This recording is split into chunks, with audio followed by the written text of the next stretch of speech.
তো এই ভিডিওটি দেখে কিন্তু অনেকেই মনে করতে পারে যে এটা কোনো ফুড ব্লগ, কিন্তু বন্ধুরা এটা কোনো ফুড ব্লগ নয়। আজ পঞ্চমী, আর পঞ্চমী সবাইকে অনেক অনেক শুভেচ্ছা ও অভিনন্দন রইল। তোমরা আনন্দ করো, ঘোরো ফেরো। আর আজ কিন্তু সকালবেলায় আমি আর ভোলা মিলে বেরিয়ে পড়েছিলাম, মানে একটু কেনাকাটার জন্য। যদিও ভোলা কিনবে বলে সেই জন্যই বেরিয়েছিলাম, আর আমার একটু দরকার ছিল বারাসাতে। তো বারাসাতে নেমে দেখি মানে অসম্ভব বৃষ্টি হচ্ছিল, আর বৃষ্টির মধ্যে লেগেছিল খিদে। তো সেই রীতিমতো কিন্তু আমি একটা হোটেলে চলে যাই। আর যদিও আমি একটু বাইরের খাবার অ্যাভয়েড করি, কিন্তু বাইরে বার হলে বেশিরভাগ আমি রুটিটাই একটু বেশি ভালোবাসি। তো তারপরে কিন্তু সোজা রওনা দিলাম মানে শ্রীলেদার্সের দিকে। আর ভোলায় দেখতে পাচ্ছ হাফ প্যান্ট, মানে যেখানে যায় হাফ প্যান্ট পরেই।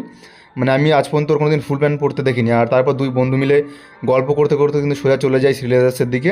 আর তারপর ভিতরে ঢুকে সবার প্রথমে একটু বেল্টটার দিকে দেখি, মানে বেল্টটা আমার যদিও একটু পছন্দ ছিল, কিন্তু টাকার জন্য আমি কিছু কিনতে পারিনি। আর তারপর একটু ব্যাগটার দিকে দেখছিলাম, এই ব্যাগটা কিন্তু আমার অনেকদিন ধরেই পছন্দ, কিন্তু টাকার জন্য মানে একটু প্রাইসটা একটু বেশি ছিল।